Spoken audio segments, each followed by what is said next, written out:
कैसे परमात्मा है, तो हम क्या जवाब देंगे। तो हमने जिस रूप में संत को देखा है उसी रूप में हम उसका वर्णन करें, उसी रूप में हम उसको जाने। मान लीजिए आज हम कहते हैं कि गुरु जी की हम शरण में गए तो गुरु जी ने हमें कुछ हमें जीवन में जैसे तकलीफ हुई, परेशानी हुई, हमारी जो मदद की गुरु जी ने उसका हम वर्णन करें और सच्ची बात हम समाज को बताएं।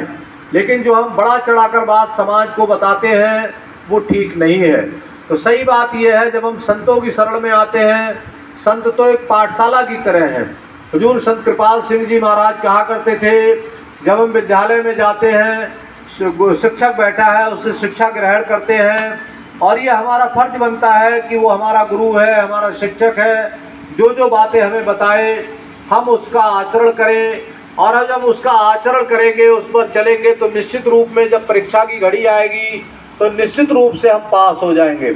लेकिन गुरु बताता रहे, शिक्षक बोलता रहे और हम उसकी बात पर ध्यान ही ना दें, हम उसकी बात पर बिल्कुल गौर ही ना करें, तो निश्चित रूप से जब परीक्षा का समय आएगा तो फेल हो जाएंगे, पूरी तरह से फेल हो जाएंगे। तो ये बात समझ लेने की है कि संतों की शरण में जाना क्या है। स्वामी जी महाराज कहा करते थे, संत एक मजबूत किला है। जब हम उसकी शरण में आकर के बैठ जाते हैं तो हमें घबराने की ज़रूरत नहीं, परेशान होने की ज़रूरत नहीं, क्योंकि संत तो हर प्रकार से दया करते हैं। कोई ऐसा तरीका नहीं कि जो संत की सिवाय हम उस संसार में परमात्मा की प्राप्ति कर सकें, उसकी भक्ति कर सकें। एक आधार है तो वो संत मत है। अगर कोई आदमी इस बात को झुठलाता है, निराधार बताता है, बहुत सारे भाई हैं जो कहते हैं कि ये बात तो झूठी है। अगर ये बात झूठी है तो ये जितने भी शास्त्र हैं, वेद हैं, पुराण हैं, ये सब झूठे हैं क्या?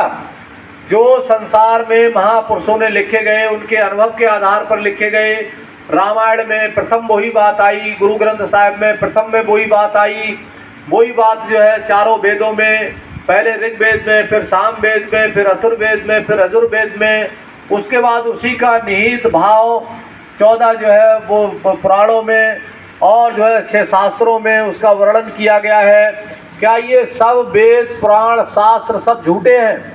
अगर वो लोग सच्चे हैं, कारण ये है कि वो धर्म को मानते हैं पर धर्म की बात को नहीं मानते, पुस्तकों की बात को उन्होंने पढ़ा नहीं, अपने जीवन में आचरण नहीं किया, अनर्गल बातें करते घूमते हैं कि परमात्मा को क्या संतों की शरण में मिलेगा। हाँ, परमात्मा संतों की शरण में ही मिलेगा, क्योंकि संतों की शरण में परमात्मा, जब हम किसी संत की शरण में जाते हैं, वो जीता जागता महापुरुष है, हमारे सामने बैठा है, कुछ अच्छी बातें बताएगा जो हमारे जीवन में काम आएंगी, दया मेहर करेगा। और इस देश में जहाँ पर हम माने, विदेशी लोग हंसी बनाते हैं, कहते हैं हिंदुस्तान में तो जहाँ पत्थर वहीं भगवान है। जिस देश में पेड़ और पत्थर की पूजा करने से परमात्मा की प्राप्ति हो सकती है, तो वहाँ गुरु की शरण में जाने से क्यों परमात्मा की प्राप्ति नहीं हो सकती है? तो जब संत महापुरुष आते हैं संसार में, वो भक्ति का मार्ग बताते हैं। और क्या भक्ति का मार्ग बताते हैं? स्वामी जी महाराज ने बताया है कि कलयुग में एक नाम का आधार है। जैसे स्वामी जी महाराज ने बताया कि अभी जो कलयुग है इसका प्रथम चरण है,